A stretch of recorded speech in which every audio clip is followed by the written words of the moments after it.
Neste mês de julho, estamos estudando a carta de São Paulo aos Coríntios. Já fizemos uma introdução ao que esta carta trata no nosso primeiro programa, mas se você perdeu esta introdução, quero agora fazer um convite a você. Visite a página da TV Aparecida no YouTube e lá, através da hashtag Jornada Bíblica, você pode encontrar o programa da semana passada e outros programas para que você possa conhecer ainda mais sobre a Palavra de Deus, retomando os conteúdos que já tratamos aqui no nosso programa. Está nos ajudando a fazer esta jornada do mês de julho para conhecermos a carta de São Paulo aos Coríntios, o professor doutor Wellington da Silva de Barros, ele que é professor no Instituto São Paulo de Estudos Superiores, ITESP, uma instituição de estudo de teologia mantida, então, pelos missionários redentoristas e os missionários escalabrinianos na capital de São Paulo. Mais uma vez, acolhemos aqui o professor Wellington, dando as nossas boas-vindas. Bem-vindo entre nós, professor Wellington. Obrigado, Padre Rodrigo. Eu que agradeço sempre a oportunidade. Professor Wellington, no nosso outro programa, nós tratávamos um pouco o contexto onde nasce a carta aos Coríntios, né? De 4 bilhetes, 2 se mantiveram dentro daquilo que nós chamamos do cânon, né? Dos textos do cânon das Sagradas Escrituras, no Novo Testamento. E hoje, então, nós queremos adentrar uma segunda parte deste livro e ali nos dedicarmos a entender o prólogo, mas também quando o apóstolo começa a tratar de algumas divisões que vão surgindo entre os membros desta comunidade, que era uma comunidade muito viva. Por isso, uma primeira pergunta para a gente começar aqui a nossa conversa é: como Paulo, então, ele inicia esta carta? Então, Padre Rodrigo, todo mundo que está nos assistindo, então Paulo inicia o prólogo, que é a saudação, né? Aos Coríntios, a bênção de graça e de paz, né? Então, Paulo inicia agradecendo e falando, né, da importância da comunidade. É típico de uma carta, né? Quando a gente vai escrever uma carta, então tem uma estrutura, enfim. Então, Paulo inicia esse prólogo, que é o primeiro capítulo da carta, até o versículos 1 ao versículo 9, abençoando e já encorajando a comunidade. E como o senhor mesmo dizia, logo em seguida, então, Paulo vai falar das divisões e dos escândalos na comunidade. Então, assim, ele vai abordar problemas muito específicos, muito práticos, né, que chegaram até ele, que Paulo identificou naquela comunidade. Então, ele começa tratando das divisões, né, e das pessoas que estavam se identificando com líderes específicos, o próprio Paulo, Apolo, Pedro, né, esquecendo que a maior identificação que a gente deve ter, toda a comunidade deve ter, é com Jesus Cristo. Então, às vezes se identifica com líderes, né, esquece que a nossa identificação, a nossa identidade é Jesus Cristo. Então, assim, em seguida, Paulo vai, né, fazer a sua reflexão dessa questão de identificação com Cristo. A nossa unidade é Jesus. Eu sou de Paulo, Pedro, posso me identificar, mas a unidade, o fundamento da comunidade é sempre Jesus Cristo. Você dizia desta identificação, né? Alguns se identificam com Paulo, outro com Cefas, outro com Apolo. Você poderia desdobrar um pouco mais por que o apóstolo traz este tema à tona dentro desta comunidade que está vivendo alguns conflitos? Então, Apolo, Cefas, né, são líderes também, assim como Paulo. Então, assim, essa identificação, né, não só física, né, mas também identificação teológica com essas lideranças aí, obviamente, conhecidas, né, da comunidade. Então, Paulo menciona, né, no caso, Apolo, Cefas, Paulo, para destacar que alguns diziam: bom, eu sou de Paulo, eu sou de Apolo, eu sou de Cefas, eu sou de Cristo. Então, assim, isso significava a divisão.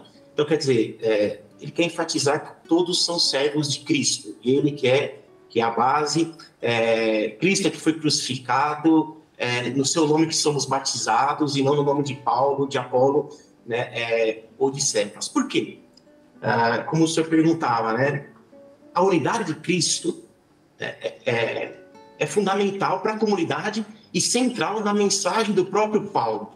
Então, assim, a exortação que ele faz aqui, tocar a Sagrada Escritura diante dos olhos, a exortação que ele faz é para que a comunidade deixe de lado as divisões e que, de fato, possa se concentrar nessa comunhão em Jesus de Nazaré, em Jesus Cristo.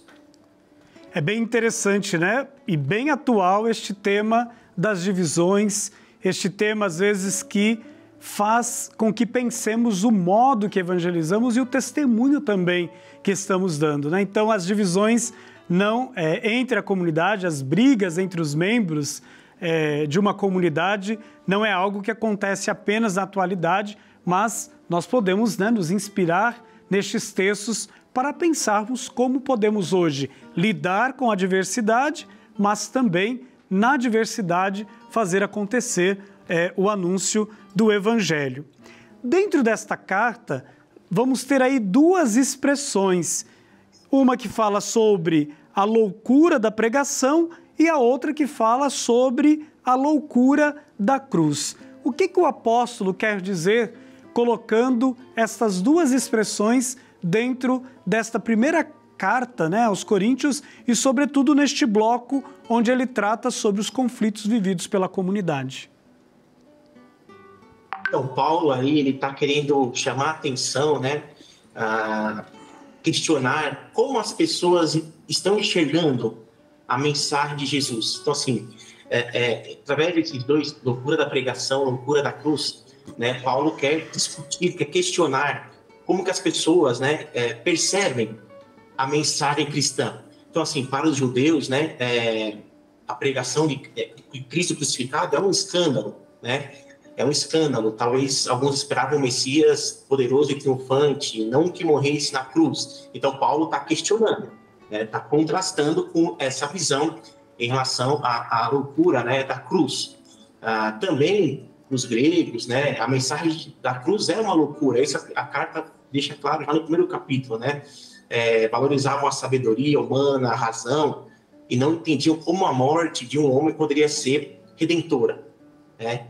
E aí, a loucura da pregação, né, ele veio destacar que a pregação do evangelho pode parecer sem sentido, pode até mesmo parecer tola, mas é algo que vem de Deus, é algo que vem do poder de Deus, né? Então, esses dois conceitos, vamos assim dizer, da carta de Paulo, enfatizam o quê? A diferença, né, o destaque da fé cristã. Para alguns, né, parece ser loucura, né, para outros é um escândalo, né? Ou seja, a mensagem de Jesus, Padre Rodrigo, é uma mensagem que extrapola, desafia as nossas expectativas, sabe? Ela é uma mensagem que nos desinstala. Então, assim, você tem que meio que sair de si para compreender o projeto de Deus, o projeto de amor e o projeto de salvação. Então, é muito bonito o significado teológico, né, que Paulo traz aqui, que nos desafia, nos desinstala, nos convida a nos colocar em caminho, né? Não só aquilo que é as nossas expectativas, então temos que ir além. É bem interessante que, após tratar desses dois temas, da loucura da pregação, né, e a loucura da cruz, o apóstolo também ele vai fazer algumas denúncias, né, aí sobre algumas atitudes que o povo de Corinto está tendo diante desta grande tarefa de dar testemunho da fé cristã. O que falar destas denúncias feitas pelo apóstolo? Uma delas é aquela que nós já citamos, né, aqui no começo da nossa conversa, é a questão das divisões. Então, as divisões da igreja, as pessoas se identificando com diferentes líderes e gerando rivalidade e não se identificando de fato com Jesus. Depois daquele tema, né, não sei, uma certa arrogância espiritual, um certo orgulho, uma certa prepotência, né, de pessoas que se consideravam espiritualmente superiores devido a dons que possuíam, né, como o dom de línguas, né. Então, Paulo exalta, né, a questão do amor, e exalta que todos os dons eles servem para edificar a igreja, não servem para exaltar o indivíduo. Ele fala também de questões da moral sexual na comunidade, né?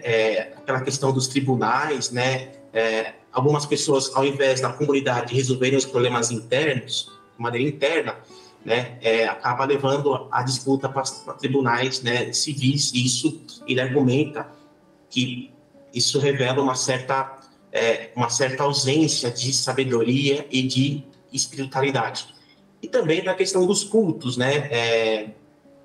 Em relação à má conduta durante a celebração, como a gente falava, da questão fundamentalmente da ceia do Senhor, né? Da Eucaristia. Então a gente percebe que essas denúncias de Paulo, essas críticas, a gente vê, são os problemas que ele enfrentou, né, na relação com essa importante e viva comunidade de Corinto. Professor Wellington, nós agradecemos a sua presença mais uma vez aqui entre nós e na próxima semana nós nos encontramos novamente para continuarmos a estudar aí o livro, né, a Carta de São Paulo à comunidade de Corinto. Grande abraço.